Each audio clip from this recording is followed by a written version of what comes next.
काफ़ी दिनों के बाद आज प्लॉट में आना हुआ, तो प्लॉट के पौधे सारे सूखे पड़े थे क्योंकि पानी काफ़ी दिनों से नहीं आ रहा और प्लॉट की हालत बहुत ख़राब थी। यहाँ पर जो गुलाब थे वो भी सूख गए, दूसरे पौधे भी तकरीबन ख़राब हो चुके थे। पौधे तो सरसब्ज़ थे लेकिन प्लॉट सारा गंदा हुआ पड़ा था। अपने घर की अलग ही बात होती है। जॉइंट फैमिली में रहना भी अच्छा होता है, लेकिन जॉइंट फैमिली के मसले-मसाइल कभी ख़त्म ही नहीं होते। मैं अल्लाह का लाख शुक्र अदा करती हूँ कि अल्लाह ने मुझे अपना घर दिया। मैं पराए महल मेरे नहीं हो सकते, लेकिन अल्लाह ने जो मुझे घर दिया उसमें सुकून है, यही मेरे लिए बहुत बड़ी बात है। अस्सलाम वालेकुम प्यारे व्यूअर्स, तो फिर आप कैसे हैं? आपसे सलाम मैंने किया नहीं, मैंने अपनी बातें शुरू कर दी। अल्लाह ताला आप लोगों को खुश रखे, जहाँ रहें, आबाद रहें, सलामत रहें। अल्लाह पाक आपको अपनी फैमिली के साथ हमेशा खुश रखे। जो बीमार है अल्लाह ताला उनको सेहत दे, जिनको औलाद नहीं है अल्लाह पाक उनको औलाद दे। ये मेरे अंगूर का पौधा है, इसको कभी भी अंगूर नहीं लगते। पता नहीं ये बेऔलाद होकर मरेगा, पता नहीं क्या इसका मसला है। ये जितना भी बड़ा हो जाए इस पर अंगूर नहीं लगते। अगर आप लोगों को समझ आए तो मुझे ज़रूर बताइएगा। प्लॉट में गई हूँ तो सारा प्लॉट कचरे से भरा हुआ था। जिधर देख रही थी गंद था। वो चाचा काफ़ी दिनों से नहीं आया कि प्लॉट की सफाई कर सके। और मुझे डस्ट एलर्जी है, इस वजह से मैं ये डस्टिंग वाला या मिट्टी वाला काम नहीं करती, जिसकी वजह से मेरी एलर्जी और बढ़ जाती है और मैं बस परेशान हो जाती हूँ। लेकिन यहाँ आई हूँ तो दिल से रहा नहीं गया। इतना अच्छा मौसम था यहाँ पर, वैसे ही लाइट सारा दिन हमारे घर नहीं थी, तो यहाँ पर ठंडी-ठंडी हवा चल रही थी, मौसम चेंज हो गया। मैंने कहा यहाँ बैठकर थोड़ा-सा मौसम का मज़ा भी लेती हूँ। और जिधर देख रही थी तो गंद था, गंद की वजह से मुझे थोड़ी उलझन थी। सालन रोटी बनाने में अभी थोड़ा-सा टाइम था, तो वो वक़्त जो बच गया था मैंने कहा थोड़ा-सा इधर बैठकर अपना सुकून महसूस करूँ और यहाँ की थोड़ी-सी साफ-सफाई भी कर दूँ। झाड़ू ले आई थी मैं अपने साथ, बस कोशिश करूँगी कि कुछ साफ कर सकूँ क्योंकि खाना बनाने में अभी देर है।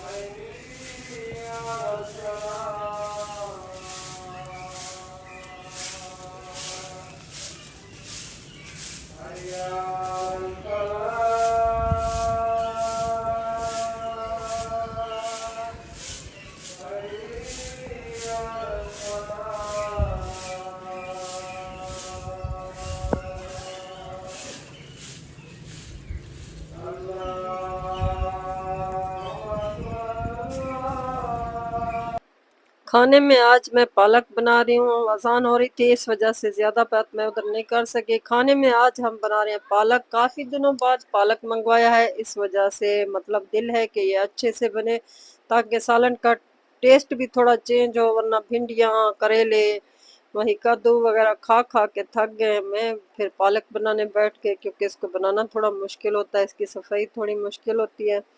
तो मैंने कहा आज का सालन बनाते हैं और इसलिए पालक मंगवाई, पालक गोश्त बनाएँगे। इसको पहले मैंने सारा कट कर दिया, धो लिया अच्छी तरह से, धो के फिर मैंने इसको कुकर में डाल दिया क्योंकि ये कुकर में ज़रा जल्दी गल जाएगा। अगर देगची में डालती हूँ तो ये बहुत सा टाइम भी लेगा और गैस भी ज़्यादा लगेगी, इस वजह से फिर मैंने इसको कुकर में डाल लिया और इसको गलने के लिए छोड़ दिया।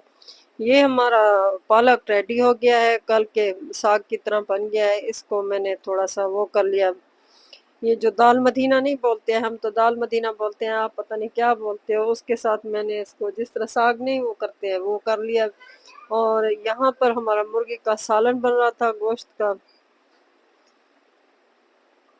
क्योंकि गोश्त और पालक बना रहे थे। मुर्गी का गोश्त है ये, इसको मैंने गलने के लिए रख दिया है। आज का खाना माशाल्लाह बहुत मज़ेदार होने वाला है। एक नई सब्ज़ी होगी, नई डिश होगी क्योंकि काफ़ी दिनों से, वैसे नई तो नहीं है लेकिन काफ़ी दिनों से जो पालक वग़ैरह नहीं खाई थी, तो ये सालन खाने में भी अच्छा लगेगा। बच्चे और बड़े सब शौक से खाएँगे। सालन हमारा बन गया था मुर्गी का, फिर इसमें हमने पालक डाल दी। ये हमारा सालन माशाल्लाह माशाल्लाह रेडी होने को है। इसे हम थोड़ी देर भूनने के लिए रख देंगे ताकि ये अच्छे से भून कर तैयार हो जाए।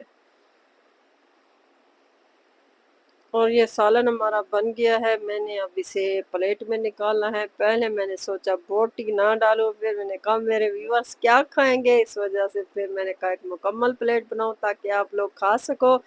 सालन हमारा आज का रेडी है। मेरी आज की ये छोटी-सी वीडियो अगर अच्छी लगी है तो मुझे लाइक और कमेंट लाज़मी कीजिएगा। आप लोग प्यार नहीं दिखाते, फिर इस वजह से मैं वीडियो बनाना छोड़ देती हूँ। आप लोगों से रिक्वेस्ट है, प्लीज़ जो नए हो मेरे चैनल को सब्सक्राइब कर लो, जो पहले वाले हो, मेरे पुराने फ़ैन हो या मेरे फ्रेंड हो तो मुझे लाइक और कमेंट लाज़मी करो। इंशाल्लाह नेक्स्ट मिलते हैं किसी